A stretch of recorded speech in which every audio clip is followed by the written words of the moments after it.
Hey guys, I am on my way to Paddington today to pick up my special guest.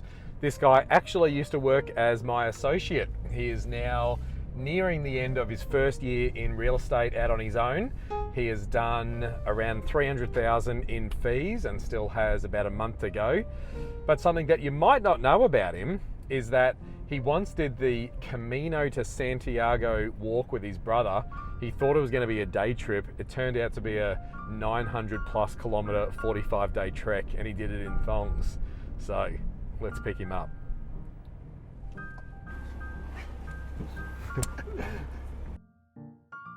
Chris Gower, welcome. Thank you so much. What are we drinking today? These are iced long blacks. Yep. No milk. No milk. So you don't drink milk, don't eat meat, don't smoke, don't drink alcohol. Yeah. You're very clean. Pure. Pure. Where did this come from? I'm either all or nothing. Yeah, extremely unhealthy or extremely healthy. Yeah. And so I did the extremely unhealthy thing. So what was that? This is when you were living in London? Fell into just drinking, eating a lot, and like Friday night. No, forget about Friday nights. It was Wednesday, Thursday, Friday, Saturday, Sunday going out. 104 kilos, I think, at my biggest. Wow. Yeah, pretty big. Wow. And so you've just switched to like healthy living now? My girlfriend and I went vegan and sober overnight.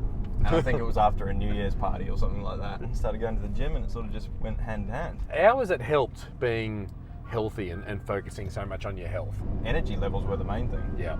Okay, so mate, let's talk about your first year in real estate. You've already done about 12.3 million, which is about $300,000 in GCI, which is awesome for your first year, about 3 times what I did in my first year.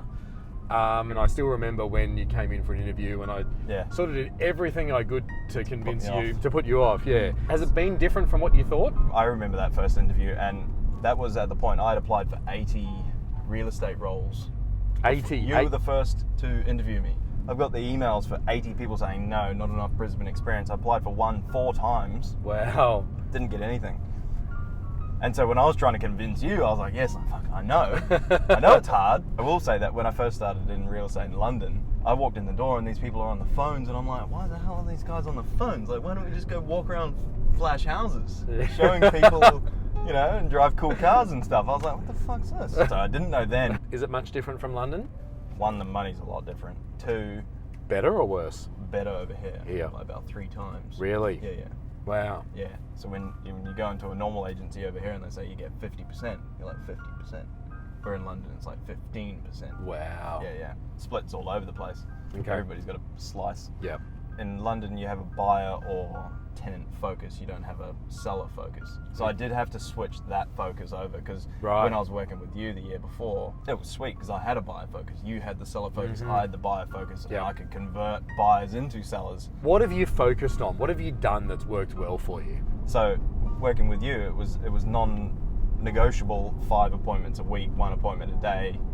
You don't get that. You're scrambling on Saturdays trying to find somebody in one of the open homes to be like, where do you live? Where do you live? Where do you live? Where do you live? Can we come see you? I guess I transferred that over into my own place, and that's what worked. And I'm not afraid to say that my first quarter was better than the rest of my year. What did you do in the first quarter? 7 million. Wow. Yeah.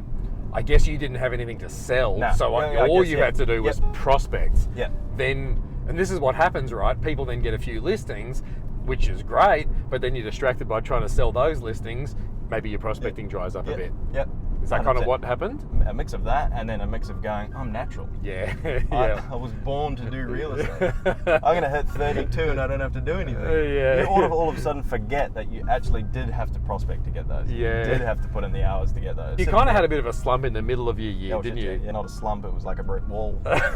Feet up. I'm a champion. Where's my associate? I need to get 2 associates, 1 for Paddington, 1 for Red Hill. What happened? I didn't get the associate. I didn't make the phone calls. I went smack. I'm dead set. I'm happy that happened because now I know that when I go into my second year, yes, I can be a champion, but maybe keep prospecting. How have you found it is competing for listings when you're new and you're going up against really experienced agents? Your weakness has to be your strength because otherwise people are going to pick holes in it because the easiest thing that somebody with 18 years experience can walk into in a same listing appointment that I've just left and go, oh, he's been in here for 6 months. Yeah. Do you know what I mean? So I need to make sure that that's a strong point, because I know he's going to attack that. Yep. But the thing is that because I've only got 6 months, or it's whatever, 2 years now, but it's so much more important to me that I get your property and sell your property for a good price, in good time, with a good review on the end of it, than it is for him or whoever. Because if somebody's got 20 years experience, they can get a listing, not sell it, lose it, whatever, it doesn't really matter. They've got 20 other listings. Whereas for you, everyone's like critical. 100%. You've worked really well, I think, to build your own name and your own profile. On Rate My Agent, you are now number 2 as the most recommended agent in Paddington. And mate, you've done that pretty quickly. So talk to me about, number 1, like the service that you provide to obviously become the second highest rated agent in Paddington.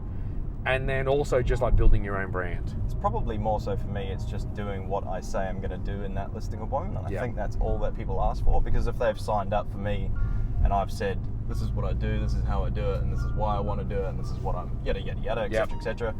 If I do exactly that, then surely that's worthy of a good review. You haven't really used social a lot to build your profile. So you've really just built the profile that you've got through calling.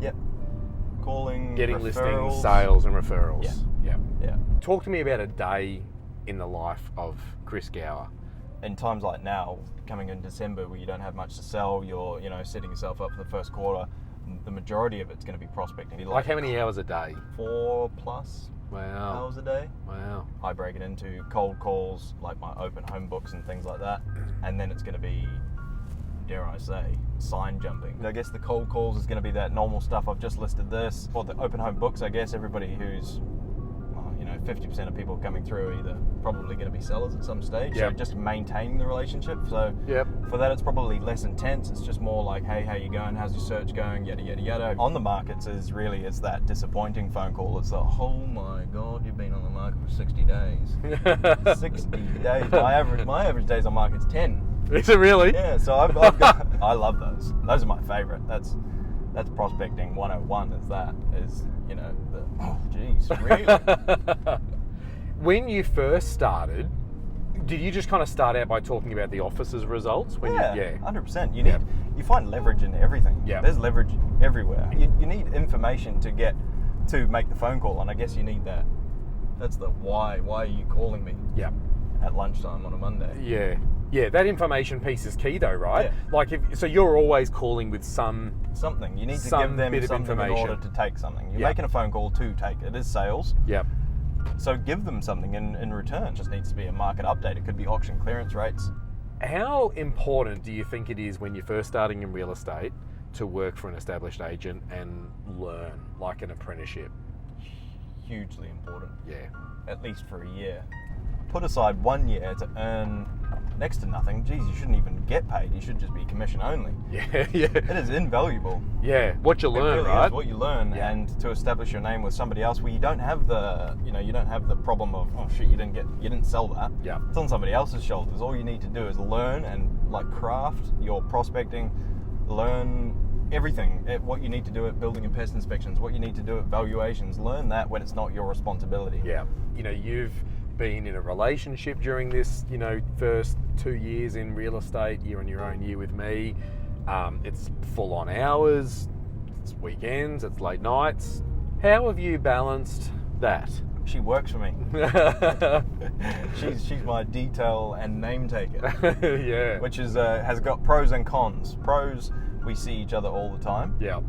Cons, the names aren't always right. Other than working together, how have you found the hours and the workload has been on your relationship? I always say, and she's pretty well versed, that you can't make plans for a Saturday night or a Sunday night. Because if you get an offer, that's the first thing you do. You go get the offer. You don't go to the movies. No. Fuck the movies. And I think a lot of your success and anyone else's success in real estate is their partner and the support that they give them. Because if you've got an unsupportive partner in real estate, it makes it pretty hard, right? Either takes the pressure off or puts the pressure on. So if you could have gone back to the start of this year now, knowing everything that you've learnt this year, and give yourself any advice, what would it be? Don't put your feet up. Don't think that you're a champion. You're not. Awesome, Chris. It's been great.